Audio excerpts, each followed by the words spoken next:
नमस्कार दोस्तों, स्वागत है आपका आपके अपने YouTube चैनल जीएस जीनियस में। जैसा कि आप स्क्रीन पर देख रहे हैं, India has been victim of Pakistan sponsored terror acts. Bharat जो पाकिस्तान के द्वारा जो आतंकी जो काम किए जाते हैं, जो आतंकी कार्रवाई की जाती है, उसका शिकार रहा है। हम सभी इस जो मुद्दे से भली भांति परिचित हैं, लेकिन हाल ही में ये मुद्दा जो है सुर्खियों में है। क्या है इसके पीछे की कहानी, इस वीडियो में हम इसको डिटेल से जानने का प्रयास करेंगे। लेकिन इससे पहले कि मैं इस वीडियो को शुरू करूं, आपसे हमारी रिक्वेस्ट है कि हमारे चैनल को सब्सक्राइब कर लीजिए, क्योंकि हमारे चैनल पर इसी प्रकार का आपके इंटरेस्ट का, आपके आसपास देश दुनिया की जो महत्वपूर्ण समसामयिक खबरें हैं, उनको छोटे छोटे वीडियो के माध्यम से प्रस्तुत किया जाता है। ये आम आदमी के भी इंटरेस्ट का है और जो परीक्षा उपयोगी जो हमारे छात्र परीक्षाओं की तैयारी करते हैं, उनके लिए भी ये इम्पोर्टेंट होता है। तो चलिए मित्रों, देखते हैं कि किस प्रकार जो भारत है वो पाकिस्तान के द्वारा जो आतंकी गतिविधियां की जाती हैं उसका शिकार हो रहा है। ये यूनाइटेड नेशंस की जो सिक्योरिटी काउंसिल है, वहां पर एक मीटिंग चल रही थी और उस मीटिंग के जो चेयर कर रहा था वो चाइना कर रहा था। अर्थात जो वो मीटिंग हो रही थी उसकी अध्यक्षता चीन के द्वारा की जा रही थी। चीन वही एक देश है जो पाकिस्तान को जो है सबसे ज्यादा सह देता है। और जो वहां पर भारत का रिप्रेजेंटेटिव कर रहे थे, भारत के जो परमानेंट वहां पर प्रतिनिधि हैं, उन्होंने ये कहा कि पाकिस्तान जो खुद एक जो है आतंकवाद को पालने वाला जो 20 से अधिक जो यूनाइटेड नेशंस की जो लिस्ट में आतंकी संगठन है, उनका जो है ग्लोबल एपिसेंटर है। अर्थात पूरे जो विश्व में आतंकवाद का जो केंद्र है वो पाकिस्तान है।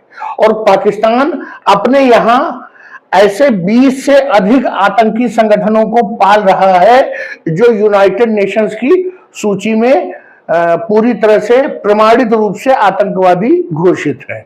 ये यूनाइटेड नेशन सिक्योरिटी काउंसिल की जो मीटिंग में भारत के जो एम्बेसडर के प्रतिनिधि हैं, उन्होंने ये बात उठाई। और भारत हमेशा से पाकिस्तान के द्वारा जो समर्थित आतंकवाद है उसका मुख्य शिकार रहा है। पाकिस्तान पूरी दुनिया में जो आतंकियों का जो ट्रेनिंग ग्राउंड है वो पाकिस्तान है। और पाकिस्तान जो उनको ट्रेनिंग जो है, जो पहला चीज जो ट्रेनिंग देता है, उसका प्रैक्टिकल जो है वो इंडिया में करते हैं। आप समझ सकते हैं कि जिस देश के बगल में पाकिस्तान जैसा शैतान देश बैठा हो, वो अपने आप में कितनी समस्याओं से घिरा है। रूस, यूरोप, अमेरिका, इजराइल, ये सभी देश आतंकवाद से ग्रसित हैं। लेकिन भारत की परिस्थिति इस मामले में कुछ और है, क्योंकि जहां से आतंकवाद का जो फ्यूल है, जो ईंधन सप्लाई हो रहा है पूरे विश्व में, वो जो ईंधन सप्लाई करने वाला देश है वो भारत का पड़ोसी देश है और भारत से पक्की दुश्मनी रखता है। अगर पाकिस्तान के अधिकार में कुछ हो और किसी एक देश को दुनिया से मिटाना हो, तो वो केवल भारत का ही नुकसान करेगा।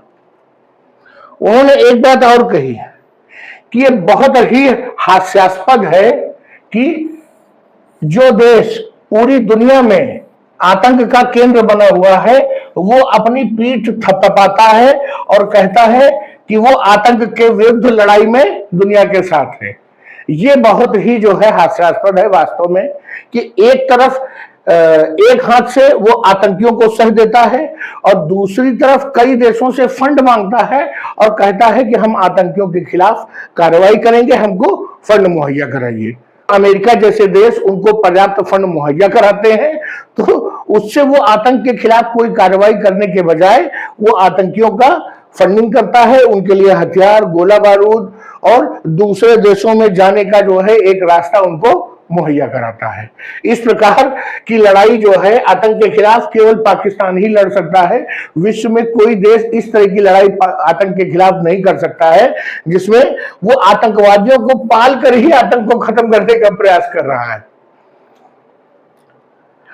ये जो स्टेटमेंट है भारत के प्रतिनिधि का वहां पर, वो तब आया है जब पाकिस्तान के जो उप प्रधानमंत्री और पाकिस्तान के जो विदेश मंत्री के जो विदेश मंत्रालय के मंत्री हैं, उन्होंने जम्मू कश्मीर के विषय में कुछ ऐसे रिमार्क्स किए थे जो भारत को पसंद नहीं आए।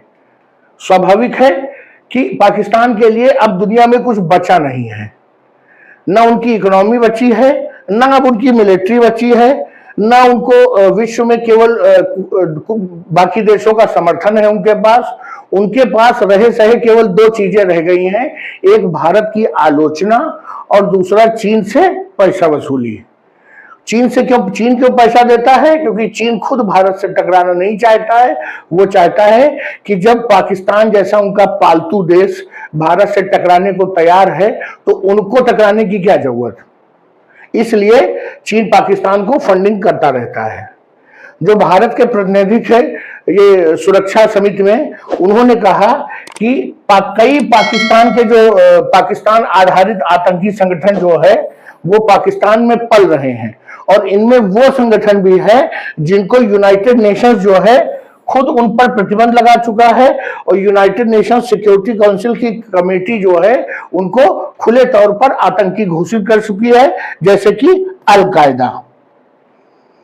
मतलब एक तरफ यूनाइटेड नेशंस ये जानता है कि जितने भी पाकिस्तानी समूह जो संगठन है आतंक आधारित, वो सभी पाकिस्तान में सुरक्षा में रह रहे हैं, वहीं से अपनी गतिविधियों को संचालित कर रहे हैं। उसके बावजूद यूनाइटेड नेशंस की जो सिक्योरिटी काउंसिल है ये सुनती है पाकिस्तान से कि पाकिस्तान बढ़ चढ़कर आतंक के खिलाफ लड़ाई में पूरी दुनिया के साथ खड़ा है।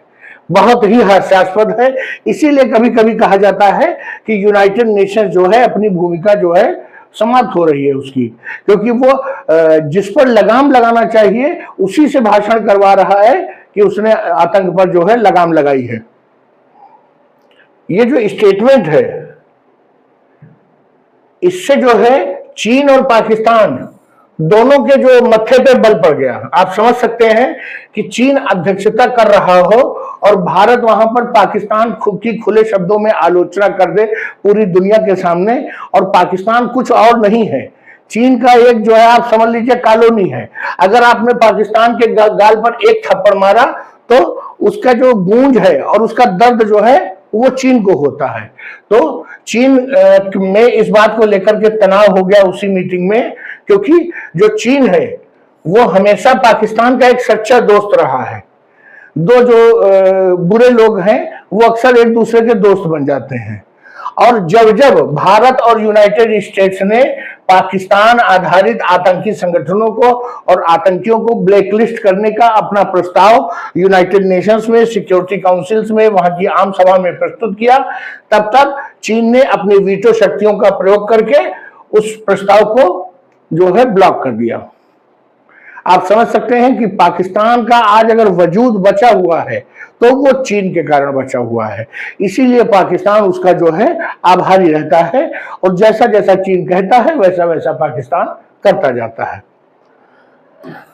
भारत के जो प्रतिनिधि हैं वहां पर उन्होंने ये भी कहा कि किसी भी राजनीतिक समस्या के कारण अगर कोई जो है इनोसेंट सिविलियंस को अर्थात निर्दोष नागरिकों को मारता है, उनके खिलाफ आतंकी गतिविधियां करता है, तो इसको किसी भी आधार पर सही नहीं ठहराया जा सकता है। अर्थात ये जम्मू कश्मीर से जुड़ी हुई बात उन्होंने कही। उन्होंने कहा कि पाकिस्तान हमेशा कहता है कि जम्मू कश्मीर को वो पॉलिटिकल रीजन मानता है।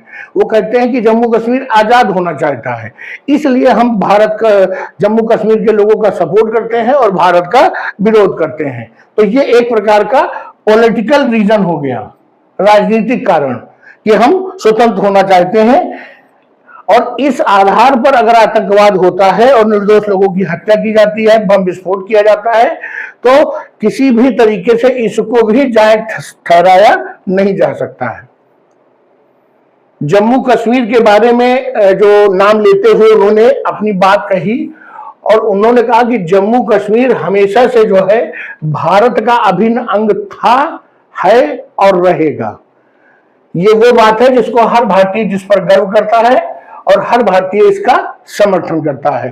किसी भी धर्म, जाति, लिंग और सब चीजों से परे होकर के हर भारतीय इस लाइन का समर्थन करता है कि जम्मू कश्मीर भारत का अंग था, है और रहेगा। और जो पाकिस्तान के हिस्से में जम्मू कश्मीर है जिस पर उसने अधिकार कर रखा है वो अवैध है। और परिस्थितियों पर उसका ये जो है कब्जा बरकरार है।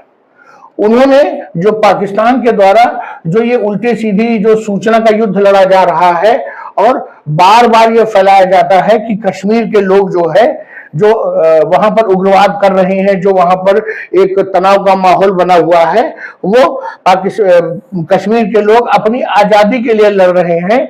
ये एक पाकिस्तान के द्वारा मिस इन्फॉर्मेशन बार बार पूरी दुनिया में फैलाई जाती है। लेकिन सच्चाई क्या है कि पाकिस्तान के लोगों ने भारत के संविधान में और लोकतंत्र में आस्था दिखाते हुए अभी जो है 2 महीना पहले वहां पर चुनाव हुए थे, उसमें बड़ी संख्या में बढ़ चढ़कर लोगों ने वोट दिए और अपनी सरकार चुनी। कहने का तात्पर्य है कि वो स्वतंत्र नहीं होना चाहते, उन्हें भारत के संविधान में भरोसा है, चुनाव में भरोसा है, लोकतंत्र में भरोसा है। जो जम्मू कश्मीर के लोग हैं उन्होंने पूरी दुनिया को एक स्पष्ट संदेश दे दिया।